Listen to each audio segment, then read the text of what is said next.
Hello everyone. मैं जो है एक वेडिंग फोटोग्राफर हूँ, as you people would know. पर मेरे पास बहुत सारे कपल्स आते हैं ये कहते हुए, या फैमिली लोग वाले आते हैं ये कहते हुए कि हमें हमारी शादी में एकदम पतला दिखना है फोटोज़ में। हम जादूगर है नहीं, आप जो दिखते हो आप वही दिखोगे। शायद हम कैमरा एंगल आगे पीछे कर ले, पर इससे ज़्यादा हम लोग कुछ और कर भी नहीं पाते। एट द सेम टाइम कोई लोग मुझे बोले कि मेरी एकदम फ्लॉलेस स्किन होनी चाहिए, ऐसा होना चाहिए, वैसा मुझे हज़ार रिक्वायरमेंट्स होती है। But to be very honest, photographer आपको ब्यूटिफाई कर सकता है एडिटिंग टेबल के ऊपर। फोटोग्राफी करते वक्त श्योरली हम करते हैं, पर उसकी भी एक लिमिटेशन होती है। आप कैसे दिखते हो खुद ही वही इम्पोर्टेंस रखता है। सो एट द सेम टाइम ये भी है कि आप चाहोगे मेकअप आर्टिस्ट कर दे, कोई ट्रीटमेंट करवा लिया, मेकअप आर्टिस्ट ने कुछ कर लिया, but that was also much secondary. सब लोग आपको यही कहेंगे कि आप आपके डाइट पे फोकस करिए, आप आपकी फिटनेस पे फोकस करिए, जिम जाइए, यहाँ करिए, वो करिए। तो अभी जो है आज का हमारा पॉडकास्ट बहुत ही इंटरेस्टिंग होने वाला है, क्योंकि आज हमारे साथ एक फिटनेस ट्रेनर अक्षय केलकर जी जुड़े हुए हैं। और ये जो है बहुत सालों से, 14 साल से फिटनेस इंडस्ट्री में है एंड काफ़ी लोगों को ट्रेन कर चुके हैं। इनके पास भी बहुत सारी जो ब्राइड्स है वो आती है, कपल्स आते हैं, घर वाले आते हैं ये कहते हुए कि भाई 6 महीने में हमारी शादी है, हमें जो है पतला कर दो, या फिर हमें जो है यहाँ से पतला कर दो, वहाँ से पतला कर दो, हमारा वेडिंग लहंगा हम पे इतना अच्छा जचना चाहिए। ये सारी उनकी रिक्वायरमेंट्स होती है। आज इनसे ही हम लोग जानेंगे। इन्होंने काफ़ी सारे जिम में काम किया है, पावर लिफ्टिंग की है, वेट लिफ्टिंग की है, फिर जो कॉम्पिटिशन्स है वो भी जीते हैं। K11 में इन्होंने फिटनेस सर्टिफिकेशन किया है। काफ़ी मंजे हुए फिटनेस ट्रेनर है। लेट्स सी कि इनके पास से हमें क्या जानने को मिलता है, ताकि आप जो भी कपल्स या फैमिली वाले लोग हैं जिनके गाँव पे शादी होने वाली है वो इससे बेनिफिट ले सके। Hi Akshay ji. Hello ma'am. आप मेरे को सबसे पहले ये बताइए कि जो काफ़ी लोग, जैसे मैंने आपको बताया, आके हमें बोलते हैं कि हमें फ़ोटोज़ में पतला दिखाओ। हमारी शादी 6 महीने में या 3 महीने में है। अभी ये जो पीरियड है जहाँ पे उनका एंगेजमेंट या रोका सेरेमनी हो जाता है, शादी 6 महीने में या 3-4 महीने में होती है। ये टाइम पे बहुत लोड रहता है। एक तो जो कपल है वो, उसमें जो ब्राइड ज़्यादातर थोड़ी नर्वस होती है, ठीक है, टेंशन ज़्यादा होता है, स्ट्रेस होता है, क्योंकि वो अपना घर छोड़ के किसी और के घर जा रही है। That transition itself is very stressful. ऊपर से जो है शॉपिंग बढ़ जाती है, यहाँ जाना है, ये फूड ट्राई करना होता है, यहाँ पे शॉपिंग कर रहे तो चलो वड़ा पाव रास्ते में खा लिया, ये सारी डाइट तो हो ही जाती है। हज़ार काम रहता है, ऊपर से खुद जो काम करती है, सारी वर्किंग वूमन होती है, वो काम करती है, वो भी काम होता है। तो इसमें कैसे बैलेंस करें, और क्या पॉसिबल है अपना वेट लॉस करना और शादी में एकदम अच्छा दिखना, कैसे पॉसिबल है? सही, सबसे पहले तो मैं ये बोलना चाहूँगा कि अगर कुछ गोल सेट किया हुआ है तो उसके ऊपर आपको पहले तो टिके रहना है। पहले तो आप अपना देखिए, अगर आपके पास 6 महीने का टारगेट है, ठीक है, 6 महीने में आपको कितना फ़ैट लॉस करना है, सबसे पहले तो ये देखना है, और फैट लॉस ही करना है। अब फैट लॉस में आप क्या करते हो कि जैसे कि अगर आपने वेट चेक किया, तो अभी आपने वेट चेक किया, अभी आपका वेट है 70 केजीज़, तो 70 केजीज़ में से आपको फैट लॉस करना है, समझो 10 केजी का। अब 10 केजी का आपने टारगेट रख लिया। अब 6 महीने में अगर आपने टारगेट सेट किया है 10 केजी का, तो वो किस तरीके से करना है। तो आप नॉर्मली कोई भी आप जिम ज्वाइन करोगे, जिम में कोई भी ट्रेनर को आप हायर करोगे, तो आप उनको आपका जो भी प्लान है तो आप उनको बताओगे कि मुझे 10 किलो कम करना है, मैं किस तरीके से करूँ, मेरे पास 6 महीने हैं। तो वो सब आपको डिटेल बताएंगे। सबसे पहले जैसे कि मेरे पास कोई आता है बंदा, तो मैं उसको पहले चेक करता हूँ कि उसका फिटनेस टेस्ट लेता हूँ। तो BMI, तो जिसमें आपका BMI में चेक होता है कि आपका फैट परसेंट कितना है, आपके बॉडी में मसल मास रेशियो कितना है, आपकी बोन डेंसिटी कैसी है। तो उसके अकॉर्डिंग हमें एक बेसिक चार्ट पता चल गया।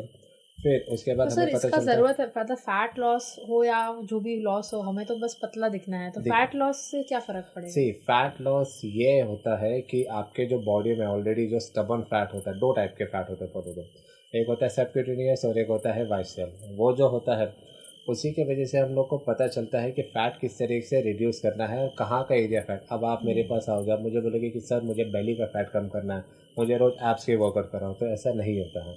बॉडी किस तरीके से काम करती है, आपकी ओवरऑल परफॉर्मेंस देखती है। आप बोलोगे मुझे एब्स करके ही वेट कम करना है, वैसे नहीं होता है। आपका डाइट, आपका वर्कआउट, देन आपका रेस्ट एंड रिकवरी, ये तीनों चीज़ आपकी बहुत मैटर करती है आपके फैट लॉस गोल में।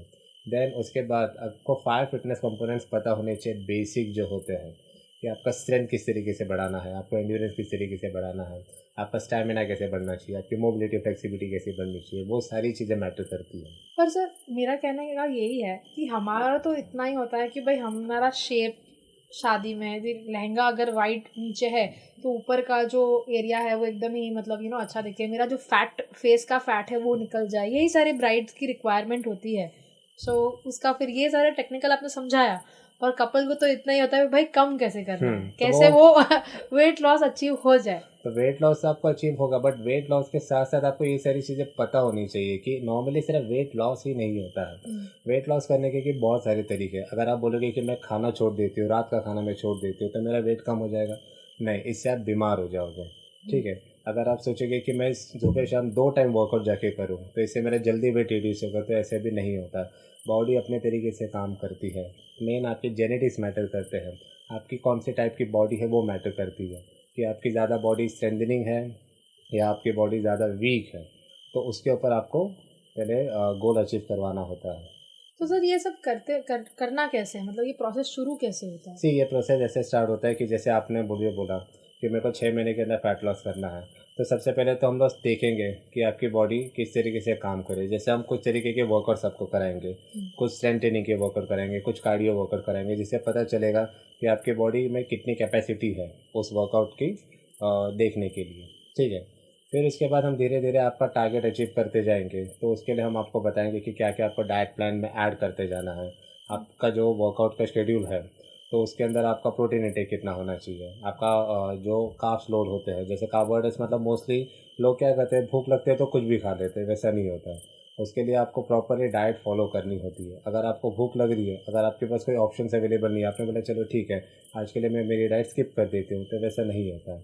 आपको प्रॉपरली ही स्टिक रहना होता है डाइट के ऊपर, इस तरीके से। तो मतलब अगर शॉपिंग करने गए और कुछ खा लिया, ये सारी चीज़ें तो होती ही है। होती है, बरोबर है, बट ये सारी चीज़ें आपको अवॉइड करनी है क्योंकि आपने कोई टारगेट सेट किया। ओके, अगर आप मुझे बोलते हैं कि मुझे वो लहंगा फिट होना चाहिए, ओके, तो उस लहंगे को फिट होने के लिए भी आपको उतनी ही मेहनत करनी पड़ती है।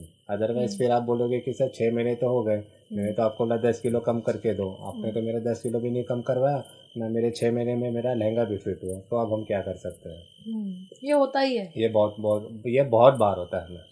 सो मेरा तो कहना यही होगा कि जो भी कपल्स होते हैं जो जिम जाते हैं पर ये डिसअपॉइंटमेंट होती है कि यार वेट लॉस हुआ ही नहीं है ना, 6 महीना किया अभी तो शादी की डेट नज़दीक आ गई और कुछ भी नहीं हुआ, वही का वही हो गया, तो फिर कैसे मतलब। इसके लिए तो सबसे पहले मैंने जैसे आपको बोला कि आपको एक प्लान लेके चलना होगा। ओके, जैसे आपके पास 6 महीने का टाइम है तो 6 महीने में आपको क्या क्या करना है पहले तो वो देखना। आपका डाइट हो गया, आपका वर्कआउट हो गया, आपका शेड्यूल हो गया, ठीक है। उसके बाद हम लोग उसके ऊपर वर्कआउट स्टार्ट करेंगे। जैसे मेरे को पहले बेसिक देखना पड़ेगा कि आपकी बॉडी की स्ट्रेंथ किस तरीके से, आपका स्टैमिना कैसा है, एंड्योरेंस कैसा है। फिर उसके बाद मैं धीरे धीरे आपको कुछ वर्कआउट्स बताऊंगा, हम लोग उसके ऊपर गो थ्रू करेंगे। धीरे धीरे हम इंटेंसिटी बढ़ाते जाएंगे, धीरे धीरे आपका डाइट प्लान चेंज करते जाएंगे। उसके साथ ही आपको धीरे धीरे बॉडी में रिजल्ट्स भी दिखने लगेंगे। ऐसे नहीं कि आपको इंस्टेंटली कोई भी रिजल्ट मिलेगा। अगर आप बोलोगे मेरे पास 6 महीने मेरे को इंस्टेंट रिजल्ट, तो वैसा नहीं होता। बॉडी अपने तरीके से काम करती है। सो मेरा यहाँ पे क्वेश्चन ये रहेगा कि काफ़ी लोग, मैं तो काफ़ी कपल्स को जानती हूँ जो ये कहते हैं कि यार तो फिर जिम नहीं जाना, तो फिर गरबा खेल लिया, 2 घंटा डांस कर लिया, जूम्बा कर लिया, योगा कर लिया, ये सारी जगहों पे जाते हैं। तो क्या मतलब काफ़ी जो सेलिब्रिटी लोग होते हैं वो लोग तो जिम जाके एक शेप क्रिएट करते हैं, तो क्या ये सारे कार्डियो एक्सरसाइजेज जो है, जो योगा है वगैरह, उसमें शेप क्रिएट नहीं होता या फिर सिर्फ जिम से ही होता है? नहीं, योगा वगैरह जैसे हर एक वर्कआउट के अलग बेनिफिट्स होते हैं। अगर आप योगा सोचोगे कि मैं योगा करूँ मेरा वेट कम हो, ऐसा नहीं होता है। Yoga is for your flexibility. Okay, अगर आपको कुछ प्रॉपरली गोल अचीव करना है, जैसे अगर आपको वर्कआउट करना है वज़न कम करने के लिए, तो वज़न कम करने के लिए भी अलग टाइप के वर्कआउट्स होते हैं। अगर आप बोलोगे कि मुझे जिम नहीं जाना है, मुझे घर में ही करना है, तो आपका फैट लॉस घर में भी होगा, बट आपको वैसा डाइट स्ट्रिक्टली रखना पड़ेगा, प्लस कुछ होम वर्कआउट एक्टिविटीज़ आपको करने पड़ेंगे।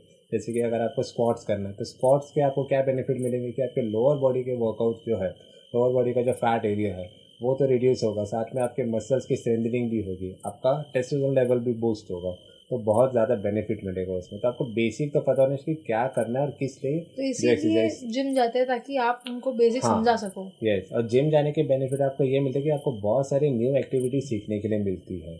आपको समझ आता है कि मैं क्या गलत कर रहा था पहले और मुझे अब क्या क्या सही करना है, इसीलिए। सो मुझे आपसे ये कहना था कि काफ़ी काफ़ी मेकअप आर्टिस्ट या वगैरह सब लोग बोलते हैं कि 6 महीना ट्रेनिंग की और डाइट फॉलो किया या जो भी किया, पर अभी वेडिंग के वक्त में एकदम स्लाउची फेस कोई कोई ब्राइड्स का दिखता है, मतलब उनका जो ग्लो था चेहरे का, मे मतलब ट्रेनिंग की कि नहीं की वो सब मुझे नहीं पता, पर एटलीस्ट उन्होंने वेट लॉस करने के चक्कर में जो उनका स्किन का ग्लो था वो उतर गया। वो क्यों होता है ऐसा? वो इसी वजह से होता है क्योंकि आप एक्सेस में ट्रेनिंग करते हो, प्लस एक्सेस में ट्रेनिंग करने के बाद भी अगर आपने एक 10 किलो कम किया तो आपने अपने बॉडी में से इतना सारा फैट रिड्यूस किया, इसी वजह से वो स्किन पूरी लूज़ हो जाती है आपकी। अब वो स्किन टाइटनिंग के लिए अगर आप बोलोगे कि मुझे और कोई वर्कआउट करो, ऐसा कोई वर्कआउट नहीं होता है। आपको जितना हो सके प्रॉपरली वर्कआउट एंड डाइट आपका जो मेन है, और जो 80% is the diet and 20% is the workout. आप डाइट जितना स्ट्रिक्ट फॉलो करोगे उतना ज़्यादा आपकी बॉडी अच्छे से दिखने लगेगी। तो ये होता है कि ये मतलब मोस्टली बहुत सारे एक्सेस अगर बहुत वर्क, मतलब मेरी तो हाँ शादी है, मैं 2 दिन में 2 बार वर्कआउट करूँ तो 6 महीने में वेट लॉस तो हो गया, पर पूरा चेहरा। हाँ उसी वो जो चेहरा जो आप बोल रहे हो कि जो स्किन लूज हो जाती है वो आपका मसल लॉस होने के लिए हो जाता है, क्योंकि आपके डाइट में उतने प्रोटीन का चेहरे इंटेक पे भी नहीं हो मसल्स पाता। होते हैं। यस, फुल बॉडी में मसल्स होते हैं आपके। तो हर एक मसल्स के लिए अगर आप बोलेंगे कि मुझे फेस का फैट रिड्यूस करना है, उसके लिए भी वैसे एक्सरसाइजेस होती है। बट आपको जो बेसिक है, बेसिक अगर आपको नहीं पता, तो मैं बार बार इसलिए आपको बेसिक क्यों बोल रहा हूँ, क्योंकि लोग क्या करते हैं एक दूसरे को फॉलो करने की वजह से हार्डकोर वर्कआउट करते हैं। अगर मुझे जैसे समझो कि सेलिब्रिटी की जैसे मुझे बॉडी फिजिक बनानी है, ओके, तो अगर मैं उसका डाइट रूटीन फॉलो करूँ तो वो गलत होता है, क्योंकि हर एक की बॉडी टाइप अलग होती है, हर एक के जेनेटिक्स अलग होते हैं। तो आपको ये देखना है पहले कि आपको क्या करना है। ठीक है, अगर मुझे किसी ने बोला कि नहीं नहीं सर एक काम करो, आप फैट लॉस मत करो, आप मसल बिल्डअप करो, तो मुझे उसका नहीं सुनना है। मुझे ये देखना है कि मेरे लिए क्या बेनिफिट है। अगर वो 10 किलो उठा रहा है तो मैं क्यों नहीं 10 किलो उठा सकता। ऐसा नहीं होता, हर एक की बॉडी टाइप अलग है, आपको अपने स्ट्रेंथ के हिसाब से चलते रहना होता है। सर मैंने तो ये काफ़ी बार सुना है और देखा भी है कि शादी के दिन जो लड़की थी, नॉट मोर देन 4-5 महीने वो एकदम फूल जाती है, उसको वही लहंगा वापस फिट नहीं हो रहा, मतलब मोटी हो जाएगी, या हनीमून भी अगर करके आ रहे तो भी उनसे उनका जो वजन बढ़ जाता है। इसका क्या कारण है? वो मतलब इसका जिम छोड़ने से हो जाता है या नहीं, क्या जिम होता है? छोड़ने की वजह से नहीं होता है। जिम किस तरीके से होता है ये कि आपका जो डेली जो एक आप रूटीन सेट करके रखे थे, जैसे आपका जो डाइट था, जो आपका वर्कआउट था, जो रेस्ट एंड रिकवरी था, वो आपका मैरिज के बाद वो आप मेंटेन नहीं कर पाते, क्योंकि वो मेंटेनेंस बहुत इंपॉर्टेंट होता है। इसलिए बहुत सारे लोग जिम जाने के बाद क्या बोलते हैं कि अगर हमने जिम ज्वाइन किया, मैंने अपना गोल अचीव तो कर लिया है, बट गोल अचीव करने के बाद मेरा वो गोल वैसा ही मेंटेन नहीं रहता है। क्यों? क्योंकि मैंने जिम ज्वाइन किया, वो सेट नहीं हो पा रहा है बराबर, तो उसके लिए मुझे क्या करना चाहिए। तो आप वो मेंटेनेंस पीरियड जो होता है वो बहुत इंपॉर्टेंट होता है। वो मेंटेन छूट जाता है तो धीरे धीरे फूल जाता है धीरे धीरे बॉडी। आप जो आपकी जैसे आपकी जेनेटिक्स होती है, ठीक है, 3 टाइप की जेनेटिक्स होती है। एक होती है एंडोमॉर्फ, होती है एक्टोमॉर्फ और एक मेसोमॉर्फ। अब ये तीनों की बेनिफिट्स क्या होते हैं? एंडोमॉर्फ मतलब क्या होता है कि जो बचपन से ही बहुत ज़्यादा हेल्दी है, अगर वो कितना भी फैट लॉस कर ले वो बाय मेरे डिफ़ॉल्ट जैसे हेल्दी हो जाएगा। यस। और एक होता है एक्टोमॉर्फ, जो बहुत ज़्यादा लीन होता है बचपन से, अगर वो पार्थ बहुत अच्छा जैसे कैसा पतले। मास। यस। हाँ, और एक होता है मेसोमॉर्फ, जिसके जेनेटिक्स बहुत ज़्यादा अच्छे होते हैं, ना वो फैटी होता है ना वो ज़्यादा लीन मेरे होता है, पापा वो जैसे। एकदम फिट होता है हाँ, पहले वो से, इसीलिए। कम ही नहीं होता या तो बढ़ता भी नहीं यस, है। तो आपको सबसे पहले देखना है कि आपका जेनेटिक्स कौन से टाइप का है, फिर उसके बाद आप वर्कआउट वगैरह करोगे तो वही आपको बेनिफिट मिलेगा लॉन्ग टर्म के लिए। काफ़ी लोग ऐसा कहते हैं कि जैसे ही आपने वेट ट्रेनिंग की, ठीक है, आपने शादी के लिए वज़न तो कम किया, उसके बाद जो है अगर आप वेट ट्रेनिंग नहीं करते हो, कोई दूसरी एक्सरसाइज करते हो बाय चांस, या फिर आपका जो है लोकेशन चेंज हो गया, आप कभी मुंबई में थे तो अभी कहीं और रह रहे हो, हस्बैंड के साथ कोई और लोकेशन चले गए, तो उसका वेट जो बढ़ना था वो उससे और ज़्यादा बढ़ता है। काफ़ी लोग ऐसा कहते हैं कि जिम छोड़ने के बाद ना डबल वजन बढ़ जाता है। ऐसा क्यों कहते हैं? वो इसी वजह से बढ़ता है क्योंकि आपका एक तो वर्कआउट जिस तरीके से आप कर रहे थे पहले किसी भी ट्रेनर के साथ, उस डेडिकेशन के साथ, ओके, तो वो आप मेंटेन नहीं करते हो। अगर आप वैसे ही फॉलो करते जाओगे तो आपके रिजल्ट्स वैसे ही मिलते जाएंगे। अगर आप एकदम से, जैसे कि आप रेगुलर वर्कआउट करें, समझो आपने सुबह शाम 2 टाइम वर्कआउट चालू किया, आपने डाइट भी बहुत अच्छे से फॉलो करना स्टार्ट कर दी, ठीक है, अब धीरे धीरे वो आप कम करते जाओगे तो बॉडी वैसे ही पहले जैसे कंडीशन में बढ़ती पर सर जाएगी। क्या डबल फूलता है? डबल तो नहीं फूलता मैम, इसके लिए कैसा रहता है कि बॉडी टाइप मैटर करती है। या तो आप कुछ ना कुछ चीट कर रहे होगे, या तो आपका डाइट प्लान प्रॉपर नहीं होगा, या तो आपका rest and recovery and main जो आपके हार्मोन्स होते हैं वो इम्बैलेंस हो जाते हैं। वो ये सारी आफ्टर वेडिंग होता है ये सारा? आफ्टर वेडिंग के बाद भी होता है एंड बिफोर वेडिंग के पहले भी हो सकता है, क्योंकि आप एक्सेस में कोई भी एक्सरसाइज कर रहे हो जो आपकी बॉडी ने कभी चीज़ की नहीं है, तो उसको अडेप्ट होने के लिए भी बहुत टाइम लगता है। सो स्ट्रेस से भी वजन बढ़ता है, मतलब जो ब्राइड का स्ट्रेस रहता है, जो शादी के बाद के कुछ चेंजेस होते हैं लाइफ में, काफ़ी सारे डेवलपमेंटल चेंजेस है, तो ये सारे of course you are happy but at the same time it is stressful overall, तो उससे क्या वजन बढ़ना शुरू होता है? नहीं, स्ट्रेस लेने की वजह से मैम कैसा रहता है कि आपका हार्मोन इम्बैलेंस होने लगता है। तो हार्मोन इम्बैलेंस होता है तो बॉडी में एस्ट्रोजन लेवल का एक हार्मोन होता है, ठीक है, वो जितना ज़्यादा बढ़ता है उसके वजह से ही आपके बॉडी में फैट गेन होने लगता है।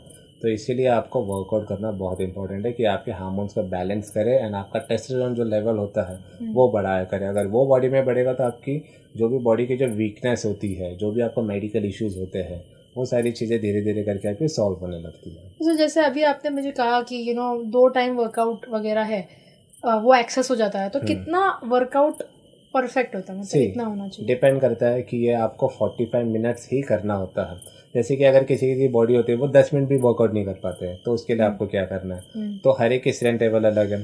प्लस धीरे धीरे करके कोई भी चीज़ को आपको अडेप्ट करना है। ऐसा कि नहीं कि आप पहले दिन ही जाके जोर शोर से 2-2 3-3 घंटे वर्कआउट करो, ऐसा नहीं होता है। आपको पहले स्टार्टिंग में जाके देखना है कि आपकी कैपेसिटी कितनी है। अगर आपने 1 घंटे का टारगेट सेट किया तो आप 1 घंटे के पहले आप हाफ एन आवर करिए, क्योंकि फर्स्ट डे होता है कि तो बॉडी उतनी आपकी रिस्पॉन्स भी नहीं कर पाती।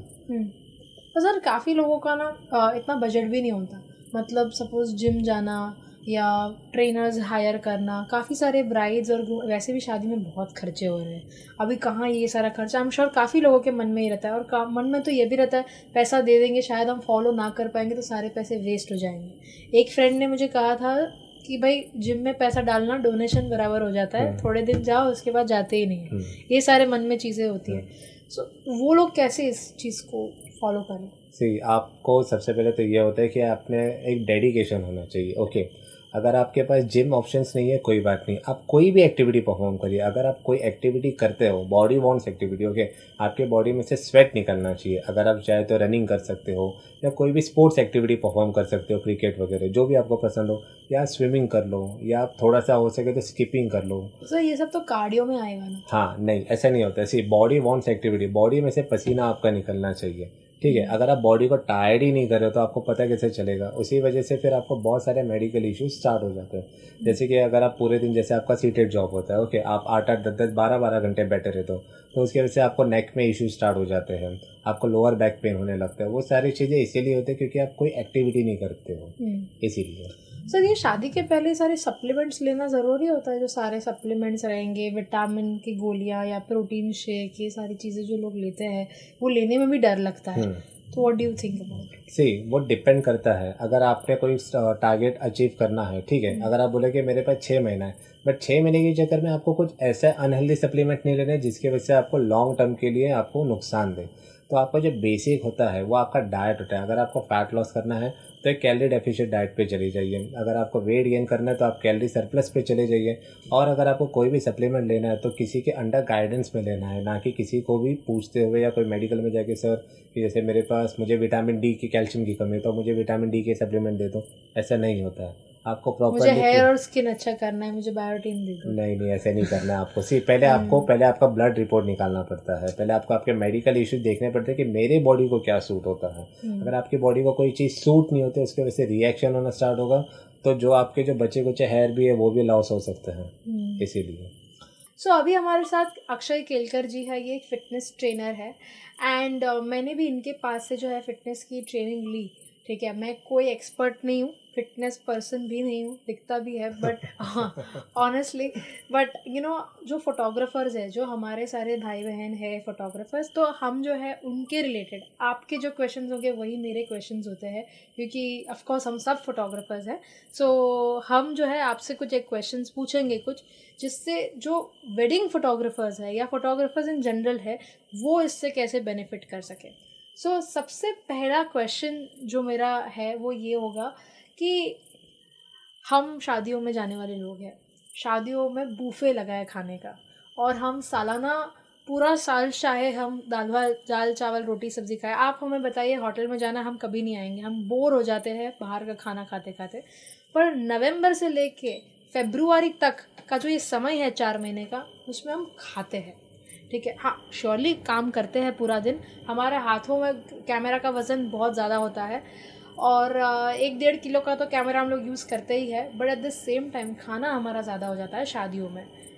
सब कुछ होता है, कुल्फ़ी से लेके जलेबी से लेके कुछ भी, पिज़्ज़ा तो आजकल होता ही है, पानी पूरी तो स्टार्टर होता है, फिर जो स्टार्टर घूम रहा है, जो जूसेस होते हैं, अगर कुछ नहीं है तो वड़ा पाव खा लेंगे, चल जाके नीचे लेके आ, जो मिला वो सैंडविच खा लेंगे, जो मिला वो खा लेते हैं। मैंने तो अपनी खुद की जर्नी में देखा है कि हर साल वेडिंग सीजन में मेरा 10-12 किलो बढ़ जाता है, 10-12 किलो बढ़ जाता है, ठीक है। मेरे जो भाई का बॉडी है वो पतला है, ठीक है, और उसकी वजह से उसका जो वेट है वो लॉस नहीं होता है, पर वो बीमार बहुत पड़ जाता है। मतलब अगर सपोज कि 3 दिन शादी का काम किया तो चौथे दिन तो उसको थकान ज़्यादा होती है, एवरेज से ज़्यादा होती है। मेरे को इतनी थकान नहीं होती जितनी उसको होती है। हर फोटोग्राफर के अपने अपने फिटनेस के प्रॉब्लम्स होते हैं।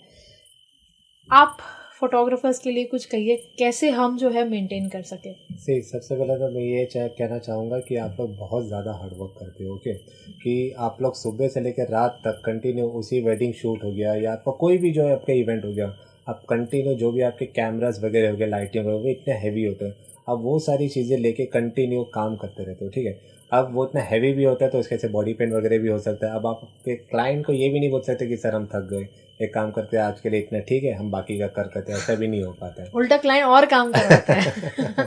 तो इसीलिए आपको उस सारे बेनिफिट्स के लिए भी आपको वर्कआउट करना इंपॉर्टेंट है। ऐसा नहीं बोलो कि आपको हार्डकोर वर्कआउट करना चाहिए, बट आपको थोड़ा बहुत तो वर्कआउट करना ही चाहिए। पर सर वो ऑफ सीजन की बात कर रहे हो, अभी ऑफ सीजन में हमारे पास काफ़ी टाइम होता है कि हम आएंगे जिम में 2 घंटा नहीं क्या 4 घंटा बैठ सकते हैं, उतना टाइम रहता है। पर सीजन में टाइम नहीं रहता है, और जो हम खाते हैं वो सारा बूफे का खाना खाते हैं, तो इसका कैसे करेंगे। अगर आप जैसे खाने की बात करते हो, ठीक है, अब आपके पास ऑप्शंस नहीं है, अब आप क्या करोगे खाने के लिए, तो हो सके जितना ट्राई करें कि बुफे में भी कुछ हेल्दी ढूंढ लो।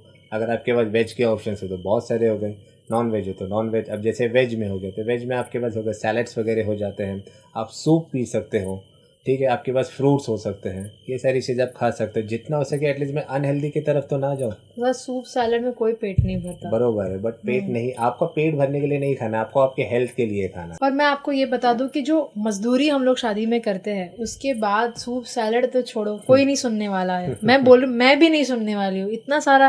भाई एटलीस्ट दाल चावल सब्जी रोटी तो प्रॉपर चाहिए, उसके बाद डेजर्ट भी दिखता ही, वहाँ पे दिखता इतना है कि आपको खाने का मन होगा। इसका क्या सोल्यूशन। सही, अगर आप देखो, अगर आपके पास कोई ऑप्शंस नहीं है तो आप खा सकते हैं, ऐसा भी नहीं कि आपको पूरा ही आप डाइट पे फॉलो करते रहिए, ठीक है। ठीक है, अगर आपको ऑफ सीज़न है तो ऑफ सीज़न में आप बहुत सारी मेहनत तो करते हैं, बट ऑन सीज़न के टाइम में अगर आपके पास ऑप्शन नहीं है, ठीक है, थोड़ा बहुत खा लिया, तो उसके बाद आपको थोड़ा टाइम तो मिल सकता है। ऐसा तो नहीं कि आपका पूरा दिन पैकअप रहेगा, ठीक है, थोड़ा टाइम निकाल के थोड़ा सा वर्कआउट कर लीजिएगा, क्योंकि जो आपने अनहेल्दी खा लिया हो वो थोड़ा सा बर्न हो जाए।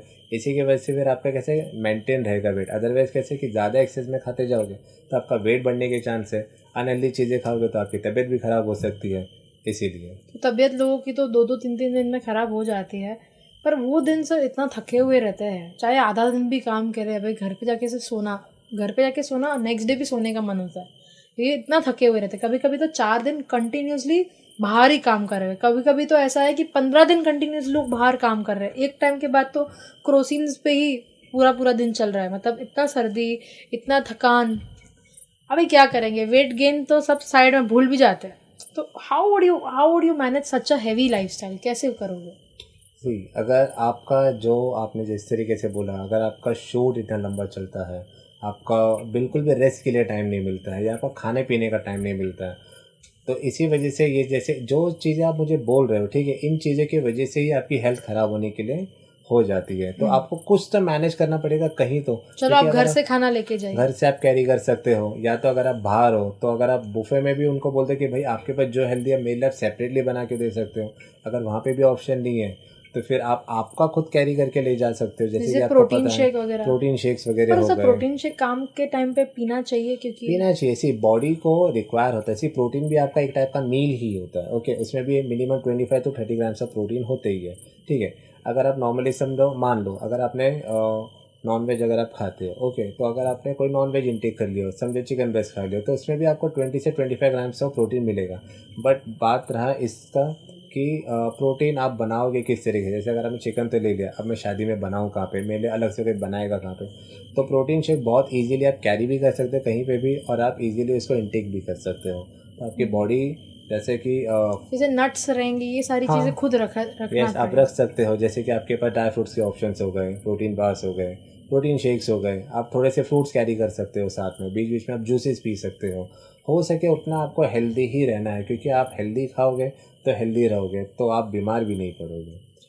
पर काफ़ी सारे जो फोटोग्राफर्स होते हैं, जो मैंने देखे हैं, जो बड़ी उम्र के फोटोग्राफर्स होते हैं, उनको ना नी पेन शुरू हो जाता है, क्योंकि हमें बारी बारी उठना बैठने के काम है, उनको फ़ोटो खींचना है वो उम्र में भी। हमें ये एज में इतना फ़र्क नहीं पड़ता, वो एज में तो नी पेन का इशू हो जाता है। अभी इसका क्या कहेंगे? नी पेन का इशू इसलिए होता है कि जैसे कि आफ्टर 30 साल के बाद बॉडी में कैल्शियम की डेफिशिएंसी कम होने जाती है, तो इसीलिए आपको कैल्शियम की चीज़ें खानी पड़ती है। अगर आप डाइट से कवर करते हो तो वेल एंड गुड, अदरवाइज फिर आपको डॉक्टर जो बोलते हैं कि आप सप्लीमेंट्स कैरी करो, जैसे कि विटामिन डी के सप्लीमेंट्स हो गए, या तो आपको डॉक्टर्स बोलेंगे कि आप थोड़ी देर सनलाइट ले लो सुबह के टाइम में, थोड़ी देर आप विदाउट शूज़ आप नंगे पैर तो यहाँ पे उससे हो चलो। सकता है ऐसा रिवर्स? हाँ, उससे आपका धीरे धीरे रिकवर होगा। ऐसा तो नहीं कि बहुत पहले जैसा होगा, बट धीरे धीरे रिकवर तो होगा।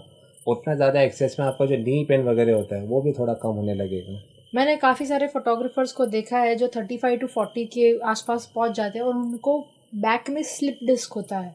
और वो इसलिए होता है क्योंकि वो पूरा पूरा दिन कैमरा पकड़ के काम करते हैं और फिर पीछे जो है वो दर्द होना बहुत। सो एडिटिंग का भी तो काम करे, तो काफ़ी कंटिन्यूसली एडिटिंग का भी काम करते हैं, फिर बाहर भी कैमरा उठा उठा के काम करते हैं। इसकी वजह से काफ़ी फोटोग्राफर्स को 35-40 साल की उम्र में स्लिप डिस्क का इशू है।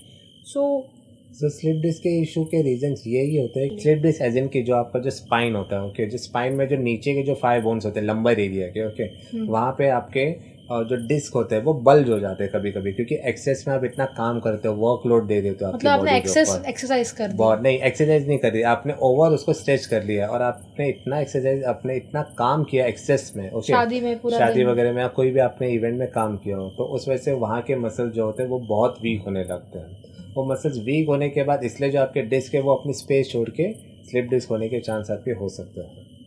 तो आपको वो क्योर करने के लिए थोड़ा बहुत आपको रेस्ट, और आप कम से कम जैसे कि हो सके तो योगा कर लो, एटलीस्ट आप स्ट्रेचिंग तो कर ही सकते हो, क्योंकि आप पूरे दिन भाग दौड़ करते हो तो बॉडी आपकी बहुत ज़्यादा स्टिफ हो जाती है, तो आपके मसल्स को रेस्ट तो चाहिए, तो एटलीस्ट आप स्ट्रेचिंग कर सकते हो, थोड़ा ब्लड फ्लो भी अच्छे से होगा आपकी बॉडी में। पर ये स्लिप डिस्क होए ही ना, तो उसके लिए क्या करना है? स्लिप डिस्क होने के लिए आपको यही है कि आपके लोअर बैक की आपकी स्ट्रेंथनिंग बढ़ानी पड़ेगी, क्योंकि आप जो भी कैमरा वगैरह लिफ्ट करते हो, जैसे कि आपका इवेंट होगा तो आप सुबह शाम कंटिन्यू काम कर रहे हो, उठ रहे हो, बैठ रहे हो, भाग के शूट कर रहे हो, तो वो सारी चीज़ें बॉडी के ऊपर बहुत ज़्यादा इम्पैक्ट करती है आपके।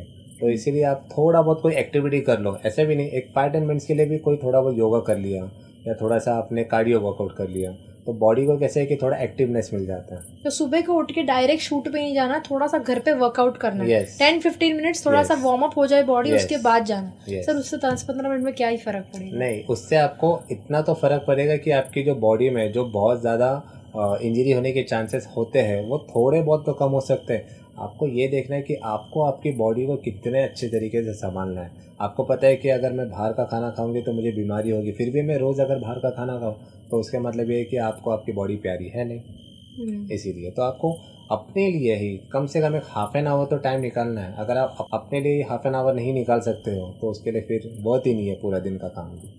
पर सर काफ़ी सारे जो एडिटर्स होते हैं कॉन्स्टेंटली कंप्यूटर पे बैठते हैं, बाहर काम नहीं करते हैं, सिर्फ एडिटिंग के टेबल पे कंटिन्यूस काम करते हैं, उनको भी बैक पेन है, नेक पेन है, स्पॉन्डिलाइसिस है, ये सारे इशू आते हैं छोटी उम्र में, 20 साल की आसपास की उम्र में, 30 साल के आसपास की उम्र में। काफ़ी सारे बार तो वो लोग काम करना छोड़ ही देते हैं कि भाई करना ही नहीं है। ये सारे इश्यूज कंटिन्यूसली ऐसे काम करके होते हैं, तो ये लोग क्या करें? अब ये इसीलिए होता है मैम, क्योंकि आप कंटिन्यू एक ही जगह पे बैठे रहते हो तो आपकी बॉडी स्टिफ होने लगती है, आपकी बॉडी में ब्लड फ्लो ही नहीं होता। आपकी बॉडी में ब्लड फ्लो नहीं होने की वजह से ये सारी चीज़ें होती है। जैसे सर्वाइकल स्पॉन्डिलाइसिस पहले किसी को पता ही नहीं था कि होता क्या है, लोअर बैक में स्लिप डिस्क होती है पहले किसी को पता ही नहीं था। ये सारी चीज़ें आज बहुत कॉमन हो चुकी है, क्योंकि हमने अपने बॉडी को इतना एक्सेस में काम करवा दिया, इतना हम अपने बॉडी को पूरा टायर्ड कर देते हैं, और उसके बाद उसको रेस्ट एंड रिकवरी भी नहीं मिल पाती। 1-7 घंटे आप सो जाते हो, अगले दिन वापस आपको शूट पे जाना होता है, तो ये सारी चीज़ें आपको नहीं करनी है। तो वर्कआउट रोज करना पड़ेगा? वर्कआउट आपको करना है, वर्कआउट नहीं करना, आपको कोई एक्टिविटी करनी है। आपको बॉडी को आधे घंटे के लिए कम से कम कोई ना कोई एक्टिविटी देनी है, या आप वॉक कर लो चलेगा। बॉडी में ब्लड फ्लो होना चाहिए, आपका हार्ट अच्छे से पंप होगा तो आपकी बॉडी में कभी भी इंजरी के चांसेस नहीं होंगे।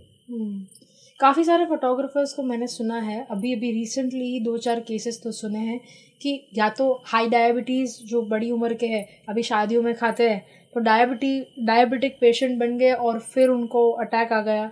ऐसा भी सुना है कि कुछ विटामिन्स कम हो गए और इसके लिए अटैक आ गया। या फिर बहुत रात को, क्योंकि हम लोग भाई फोटोग्राफर लोग रात को क्रिएटिविटी वाले लोग रहते हैं, तो पूरी रात काम करते हैं। मैं खुद भी रात को काम करती हूँ, तो पूरी रात काम करने के बाद नेक्स्ट डे इतना, भले ही हम कितना भी रेस्ट कर ले, पता नहीं क्यों, इसका भी मुझे आंसर चाहिए कि जब हम पूरी रात काम करते हैं और नेक्स्ट डे आराम करके ही उठते हैं पर फिर भी थका हुआ महसूस होता है। तो ये क्यों होता है? एंड थका हुआ महसूस भी होता है, at the same time vitamins कम हो जाते हैं बॉडी में, और ये सारे की वजह से वेट गेन तो वन पार्ट है, सेकंड हार्ट अटैक ही आ जाता है डायरेक्ट। कितने फोटोग्राफर्स को मैंने मरते देखा है इसी के हिसाब से। या फिर ये भी होता है कि शादी का सीज़न आ रहा है, ठीक है, शादी के सीज़न में हमारी बुकिंग चलो थोड़ी कम हुई है, अभी 2-4 महीने बाकी अभी तक शादी की बुकिंग, क्योंकि ऑफ सीज़न में तो कुछ काम होता नहीं है, पैसे का फ्लो है ही नहीं, कहाँ से पैसे कमाओगे जब शादियाँ ही नहीं है। शादियों की सीज़न में ही हम पैसा कमाते हैं। तो ये जो स्ट्रेस है फोटोग्राफर पे कि भाई, और कैसे भी करके वेडिंग सीज़न में इतना पैसा बना लो कि ऑफ सीज़न में तुम सस्टेन कर सको। अभी शादी आएगी कि नहीं आएगी, होगा कि नहीं, काम पहुँचेगा कि नहीं, अरे शिट, ये स्ट्रेस भी होता है। इसकी वजह से भी लोगों को अटैक आए हैं।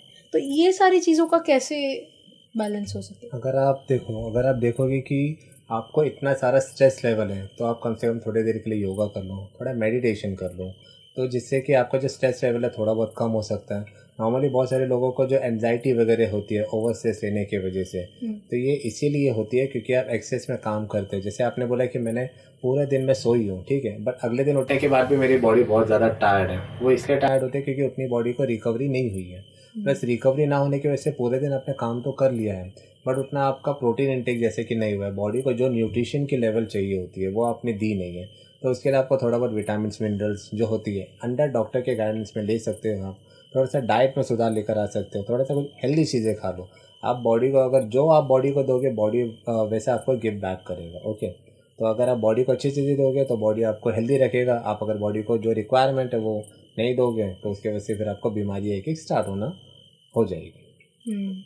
तो ये जो इशू है कि भाई पूरा दिन मैंने आज पूरी रात काम किया है, काफ़ी सारे फोटो, मारवाड़ी शादी में जाओगे पूरी रात, भैया शादी में पूरी रात काम करते हैं, तो नेक्स्ट डे बहुत थकान होती है। ऐसा क्यों? वो इसीलिए होता है क्योंकि आपकी बॉडी को हैबिट नहीं होती उस चीज़ की। अगर आप डे में काम करते हो, नाइट में सोते हो, अचानक से आपने शिफ्ट ही चेंज कर ली, आप नाइट में काम कर रहे हो, डे में सो रहे हो, ठीक है, तो बॉडी पजल हो जाती है कि ये हो क्या रहा है मेरे साथ। तो आपको पहले बॉडी को थोड़े दिन तो अडेप्ट करवाना पड़ता है। चलो ठीक है, आप बोले कि सर एक ही दिन का तो काम है, एक दिन तो चलो ठीक है मैं एडजस्ट कर सकती हूँ, बट वो चीज़ एक दो दिन के बाद वो महीनों तक चलती रहती है, सालों तक चलती रहती है।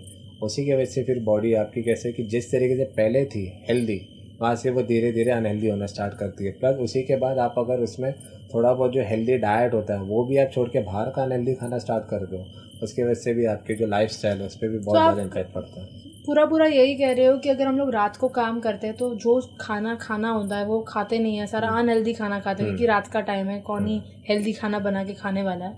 और अगर आप दिन में भी काम करते हो फिर भी आपको पूरा डाइट जो आपका मेंटेन कर करके जो है सारे फोटोग्राफर्स को काम करना है, क्योंकि सीज़न में तो हालांकि बहुत कम पॉसिबिलिटी होती है, पर फिर भी वहाँ पर भी बैलेंस करना है। पर ऑफ सीज़न में हैबिट होना चाहिए। यहाँ तक हो जाता है कि सीज़न में अनहेल्दी खा रहे हैं, फिर ऑफ सीज़न में वो कंटिन्यू हो जाता है, क्योंकि हेल्दी खाना किसे पसंद है, सब लोग अनहेल्दी खाएंगे ना, मतलब इजीली एक्सेसिबल है। तो ये कैसे? इसमें आपका जो होता है, जो सबसे इम्पोर्टेंट जो आपका रोल प्ले करता है वो आपके बॉडी में होता है मेटाबॉलिज्म। ठीक है, मेटाबॉलिज्म का आपका क्या काम करता है, जैसे कि अगर हम सुबह उठते हैं तो हम बहुत ज़्यादा एक्टिव फील करते हैं। ओके, जैसे जैसे दिन ढलता है वैसे वैसे हम टायर्ड हो जाते हैं। वो क्यों? कि बॉडी में जो मेटाबॉलिज्म नाम का जो हार्मोन होता है वो सबसे ज़्यादा एक्टिवेट सुबह होता है। और उसी टाइम पे हम क्या करते हैं, जैसे अगर हम रात को 8 घंटे की नींद कंप्लीट करें, इसलिए हम लोग सुबह ब्रेकफास्ट करते हैं। ब्रेकफास्ट क्यों करते हैं? क्योंकि 8 घंटे का हमें गैप हो गया है। ठीक है, तो ब्रेकफास्ट करने के बाद हम ब्रेकफास्ट में क्या करते हैं, लाइट खाना खा लेते हैं। उसके बाद दोपहर में थोड़ा सा और बढ़ा देते हैं डाइट, रात में हम भर पेट खाते हैं। तो उसी के वजह से कैसा होता है कि मेटाबॉलिज्म जैसे जैसे आपका धीरे धीरे स्लो होते जाता है, वैसे वैसे वो डाइजेशन सिस्टम भी आपका स्लो होना स्टार्ट होता है। इसी वजह से आपका वेट गेन होता है।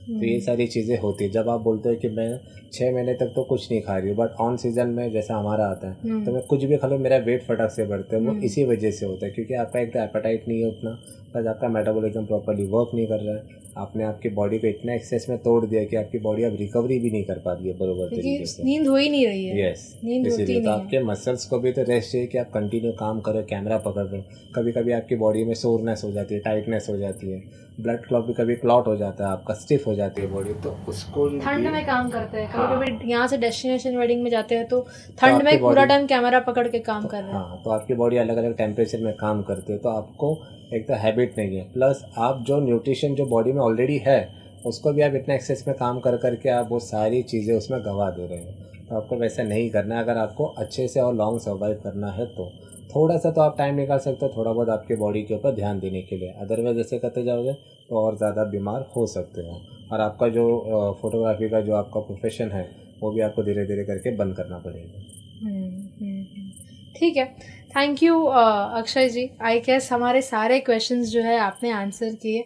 जिन जिन लोगों को भी जो है मैं तो इनसे ट्रेनिंग लेती हूँ फिटनेस की, और जिन जिन लोगों को भी इनसे ट्रेनिंग लेनी है, मैंने इनकी जो डिटेल्स है वो ऑलरेडी यहाँ पे डाले हैं, जो आप देख पा रहे हो। डिस्क्रिप्शन बॉक्स में भी लिखा हुआ है, तो वहाँ पे भी से भी आप कांटेक्ट कर सकते हो। एंड एनीवेज, आपकी जो नॉलेज थी वो श्योरली सारे फोटोग्राफर्स को, सारे कपल्स को बहुत काम में आएगी। So yes, thank you so much. Welcome. अगर आपको ये वीडियो पसंद आया है, मेक श्योर कि आप वो सारे लोगों को शेयर करें जिनको फिटनेस के बारे में और थोड़ा जानना है, जो भी वेडिंग प्रोफेशन के रिलेटेड है, फोटोग्राफर्स है, कपल्स है, घरवाले हैं, सभी लोगों को ये वीडियो शेयर करें। एंड ऑफ कोर्स इस वीडियो को लाइक करें, क्योंकि एवरी लाइक काउंट्स। सब्सक्राइब करें इस चैनल को, क्योंकि ऐसे बहुत सारा कंटेंट जो वेडिंग रिलेटेड, जो फोटोग्राफर रिलेटेड है, वो हम लोग लेके आते हैं। Thank you so much, see you soon.